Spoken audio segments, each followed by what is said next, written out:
Praise the Lord, హల్లెలూయా. దేవునికి మహిమ కలుగును గాక.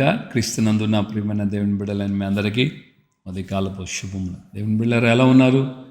ఆరోగ్యము, క్షేమము, సమాధానం అనుదినము దేవుడు మనకు అనుగ్రహిస్తూ మనల్ని బలపరిచి నడిపిస్తున్నది కదా. కాబట్టి ఏమాత్రం చింతించకండి, ఆవేదన చెందకండి. దేవుడు తప్పకుండా మీకు చాలిన దేవుడిగా ఉండి సహాయం చేస్తాడు. దేవుడు అద్భుతమైన రీతిలో ఆయన మిమ్మల్ని ఆదుకుంటాడు. ఆమేన్, హల్లెలూయా. సో దేవుని యొక్క కృప చేత మనము ఆయనకి అప్పగించుకుంటూ ఆయన మాటలందు లక్ష్యం ఉంచిన వారమై దేవుని కార్యాలు మనం అనుభవిద్దాం. Praise the lord. దయచేయండి, పౌలు ప్రసంగం చేస్తున్నప్పుడు ఒక వ్యక్తి కుంటివాడు, ఒట్టుకుంటివాడు. అతడు ఆయన మాటలందు లక్ష్యం ఉంచి ఉన్నాడు. ఆ మాటలు శ్రద్ధగా వింటూ ఉన్నాడు. వెంటనే అది గుర్తించిన పౌలు గారు అంటాడు, నువ్వు లేచి నీ పాదములు మోపి నిలువు అని అన్నాడు. ఎప్పుడైతే ఆ మాట అన్నాడో వాడు దిగ్గున లేచి నిలిచిను అన్నాడు. హల్లెలూయా. సో నీవు ఈ రోజున జ్ఞాపకం చేసుకోవాల్సిన మాట ఏంటంటే లక్ష్యం ఉంచటం ప్రారంభించాలి. చెప్తున్న ప్రతి మాట ఇది నా కోసమే, నాదే ఈ మాట నా కోసం. దేవా ఈరోజు నాతో మాట్లాడుతున్నా, దేవా ఈరోజు నాకు ఇస్తున్న వాక్యాన్ని ప్రతిరోజు నువ్వు ఆ విధంగా నువ్వు దేవుని వాక్యాన్ని స్వీకరించాలి. ఆ విధంగా ఎప్పుడైతే స్వీకరిస్తావో తద్వారా నీ వ్యక్తిగత జీవితంలో నువ్వు అద్భుతమైన రీతిలో దేవుని యొక్క ఆశ్చర్యమైన కార్యాలను అనుభవిస్తావు. హల్లెలూయా. సో మనము గత 3 రోజులు 4 రోజులుగా మనం చదువుతున్నాం. గత 3 రోజులుగా మనం చదివాం మంచి పేరును గురించి ఎలా పొందగలము. మంచి పేరు కోరదగినది. అవును, మనం మంచి పేరు రావాలనుకుంటాం. ఎలా వస్తుంది, ఎలా మంచి పేరు పొందగలము అనే దానికి మనము 3 విషయాలు మనం నేర్చుకున్నాం. హానరబుల్ బిహేవియర్, గాడ్లీ విజ్డమ్, అదే సమయంలో మోరల్ కరేజ్, సో నైతిక స్థైర్యము అనే 3 విషయాలు మనం చూసాం. ఇప్పుడు 4వదిగా మనం గమనిస్తే పర్సనల్ ఇంటిగ్రిటీ, వ్యక్తిగత యథార్థత, వ్యక్తిగత జీవితంలో నమ్మకం, చిత్తశుద్ధి అనేది మనకు చాలా ఇంపార్టెంట్. దేవుని బిడ్డలుగా ఈ రోజున మనం గమనించాలి. దేవుని లేఖనంలో నుండి మనం గమనించాలి. పర్సనల్గా నీ వ్యక్తిగతంగా ఆ యొక్క యథార్థత, ఆ యొక్క చిత్తశుద్ధి, ఆ మానసికమైనటువంటి వ్యక్తిగతంగాను మానసికంగాను సో మనము ఆ యొక్క సంపూర్ణ పరిశుద్ధమైనటువంటి ఆ నిశ్చల స్థిరత్వం అనేది మనకు చాలా ఇంపార్టెంట్. మంచి పేరు నువ్వు సంపాదించుకునే విషయంలో నీ యొక్క స్థితిగతుల్ని నువ్వు చక్కగా గుర్తెరిగి దాని మీద నిలకడగా నిలిచి ఉండాలి. నీ యథార్థత. ఇతరుడైన యోబు అంటాడు, నేను చనిపోయేంత వరకు నా యథార్థతను నేను విడవను అంటాడు. నా నమ్మకత్వం, నా యథార్థత, నేను కలిగి ఉన్న స్థితిని నేను చచ్చిపోయేంత వరకు కూడా నేను వదిలిపెట్టను అంటాడు. మరి ఈ రోజున మన జీవితంలో మనము ఏ విధంగా ఏ సందర్భాల్లో యథార్థంగా ఉండగలుగుతున్నాం, ఏ సమయంలో ఏ విధంగా ఆ యొక్క యథార్థతను మనం కలిగి ఉంటున్నాం. అందరూ ఉన్నప్పుడు ఎలాగ ఉంటాం, వ్యక్తిగతంగా ఉన్నప్పుడు ఎలాగ ఉంటాం. అందరూ ఉన్నప్పుడు గొప్పగా మనం జీవించటం అనేది పెద్ద వ్యత్యాసం ఏం కాదు. నీ ఒంటరితనంలో నువ్వు ఎలా ఉన్నావు, నువ్వు ఒంటరిగా ఉన్నప్పుడు ఆ సందర్భంలో నీ మనస్సు, నీ ఆలోచన, నీ క్రియ, నీ నడక, తలంపులు ఎలా ఉంటున్నాయి.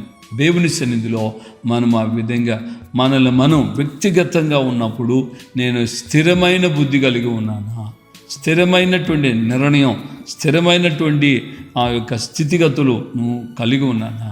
ఇతరుడైనటువంటి ఎలీషా దగ్గరికి మనం గమనిస్తే, ఎలీషా దగ్గరకు నాయమాను చాలా ఆస్తి తీసుకొచ్చాడు. బట్టలు, దుస్తులతో పాటు ఆ యొక్క వెండి బంగారాలు ఇవన్నీ కూడా తీసుకొచ్చాడు. కానీ ఎలీషా ఒకే మాట చెప్పాడు, ఏమనంటే ఇవేవి నాకొద్దు, వీటిని తీసుకెళ్ళిపో అని. నాకు అవసరం లేదు, నువ్వు తీసుకెళ్ళాను. నాయమాను చాలాసార్లు బతిలాడు, అయ్యా తీసుకో, కొంచెమైనా తీసుకో. కానీ పొరపాటున నాకు వద్దు అంటే వద్దు, ఒకే మాట వద్దు అని అంటే వద్దు, ఇక మానేశాడు, తీసుకోలేదు. అలాగే పితరుడైన అబ్రహాము జీవితంలో గమనిస్తే యుద్ధానికి వెళ్ళి ఆ యొక్క యుద్ధంలో 4 రాజుల్ని ఓడించి 4 రాజులు వెళ్ళి 5 మందిని గెలిచారు. 5 మంది నలుగురు చేత ఓడిపోయారు. ఈ 5 మందికి సంబంధించిన ఆస్తి, మనుషులు ఈ 4 దోచుకొని వెళ్ళిపోయారు. అబ్రహాం ఏం చేశాడు? ఈ 4 దగ్గరికి వెళ్ళి వీళ్ళ మీద యుద్ధం చేసి ఈ 5 రాజులకు సంబంధించిన ఆస్తులన్నీ ఆయన తీసుకొచ్చాడు. అబ్రహాం తీసుకొచ్చాడు. ఈ 5 రాజుల యొక్క ఆస్తిని, మనుషులని తీసుకొచ్చినప్పుడు ఇందులో నుంచి ఒక రాజు అంటాడు, సొదొమ రాజు, మనుషులు మాత్రం నాకు అప్పగించే, మిగతా యావత్ ఆస్తి నువ్వు తీసేసుకో అని. అప్పుడు అబ్రహాము సొదొమ రాజుతో చెప్పిన మాట ఏంటంటే, నీ వాటిలో నుంచి చొప్పుల వారైనా కూడా నాకు అవసరం లేదు. ఒకే మాట, స్థిరపడిపోయాడు, స్థిరపరచబడ్డాడు. ఆ మాటలో మళ్ళా మార్పు రాలేదు, తలంపుల్లో మార్పు రాలేదు. బలవంతం చేస్తున్నాడు కదా, సరేలే ఇట్లాగా చేస్తాలే, ఓకేలే అన్నట్లుగా ఆయన అనలేదు. ఒకేసారి ఒక్క మాట, ఇది వద్దు అనంటే అదే వద్దు, ఆగిపోయాడు. దేవుని బిడ్డలుగా ఈరోజు నన్ను వ్యక్తిగత జీవితంలో నీవు దేవునితో చేసిన తీర్మానాలు, నీవు తీసుకున్నటువంటి ఆలోచనలు, ఆ యొక్క సంకల్పాలు స్థిరంగా ఉండగలుగుతున్నాయా? చిత్తశుద్ధితో ఆ పనిని మనం చేయగలుగుతున్నామా? ఇది నాకు తగదు, ఇది నేను చేయను, ఈ విధంగా నేను ముట్టను అన్నటువంటి నిశ్చయిత మనకుందా? దేవుని యొక్క దేవుని యొక్క దర్శనమే పేతురుకి ప్రార్థన చేస్తుండగా కనబడి, పేతురు నువ్వు లేచి వీటిని చంపుకొని తినా అంటే, పేతురు దేవునితోనే ఏమని చెప్పాడు? వద్దు ప్రభువా, నిషిద్ధమైనది నేనెన్నడూ ముట్టుకోలేదు. పర్సనల్ ఇంటిగ్రిటీ, వ్యక్తిగతంగా చిత్తశుద్ధి, యథార్థత, ఆ యొక్క ప్యూరిటీ ఆయన కలిగి ఉన్నాడు. నేను వద్దు, నేను ముట్టుకోలేదు, నేను ముట్టుకోను. ఈరోజున మన జీవితంలో ఎలాంటి తీర్మానం? మంచి పేరు కావాలనేది ప్రతివారు ఆశిస్తారు, మంచి పేరు కావాలని ప్రతి వారికి ఉంటుంది. కానీ ఆ మంచి పేరు రావాలంటే స్థిరత అనేది చాలా ఇంపార్టెంట్. స్టెబిలిటీ, స్థిరత్వము అనేది చాలా ఇంపార్టెంట్. ఒకప్పుడు దైవజనులతో పాటు తిరిగినటువంటి వ్యక్తి దేమా అన్నటువంటి వ్యక్తి. దేమా దేవునితో, దేవుని యొక్క ప్రజలతో, సేవకులతో చాలా చక్కగా తిరిగాడు. కానీ దావీదుడు పౌలు ఏమంటున్నాడంటే, దేమా ఇహలోకమును ప్రేమించి నన్ను విడిచిపెట్టి వెళ్ళిపోయాడు. ఈ ఇహలోకము, ఈ లోక సంబంధమైన వాటి మీద ఆయనకు ప్రేమ కలిగింది, ఆయన నన్ను వదిలిపెట్టి వెళ్ళిపోయాడు అని అన్నాడు. ఒకప్పుడేమో దైవ సేవకులతో తిరిగిన వ్యక్తి, వారితో ప్రయాసపడిన వ్యక్తి, వారితో పరిచర్య చేసిన వ్యక్తి, కానీ ఇప్పుడేమో లోకాన్ని వైపు వెళ్ళిపోయాడు.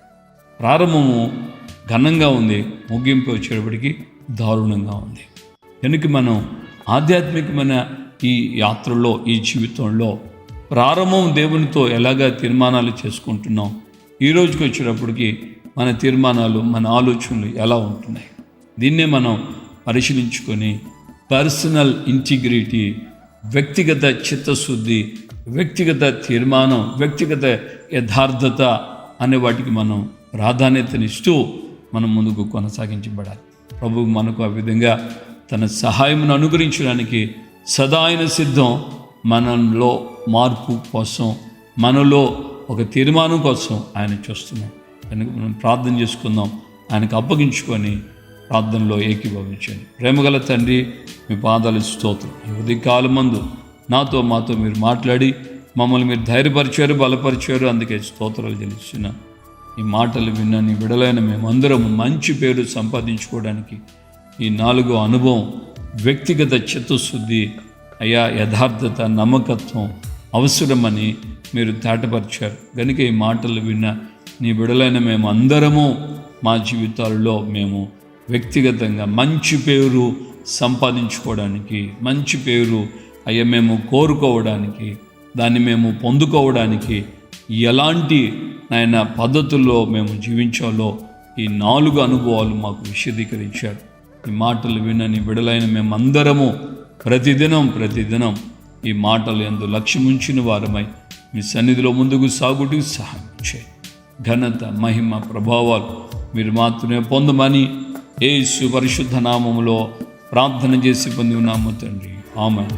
మన ప్రభువైన యేసుక్రీస్తు కృపయు, తండ్రి అయిన దేవుని ప్రేమ, పరిశుద్ధాత్మిక అన్యోన్య సహవాసం, సమాధానం ఇప్పుడు ఎల్లప్పుడూ సకల పరిశుద్ధులకి మనకును వ్యక్తిగత చిత్తశుద్ధికి ప్రాధాన్యతనిచ్చి దేవునికి అప్పగించుకొని ముందుకు నడవడానికి తీర్మానం చేసిన ప్రతి వారికి ఇప్పుడు ఎల్లప్పుడూ ప్రభు రాకడ పర్యంతం ఆయన కృపతోడే ఉండి నడిపించును గాక. ఆమేన్, ఆమేన్, ఆమేన్. హల్లెలూయా. ప్రభుపేటందరికీ వందనాలు. నిశ్చయం దేవుడు ఆ విధంగా కృప వెంబడి కృపనిచ్చి నిన్ను ఆయన బలపరిచి నడిపించును గాక. ఆ మంచి పేరు సంపాదించుకునేటట్లుగా ప్రభు నీకు ఆయన చూపించిన ఈ 4 మార్గాల్లో నడుస్తూ ప్రభు యొక్క రాకడ రాజ్యానికి సిద్ధపడు. భూమికి ఏ విధంగా 4 దిక్కులు ఉన్నాయో మంచి పేరు సంపాదించుకోవడానికి కూడా ఈ 4 అనుభవాలు చాలా ప్రాముఖ్యం.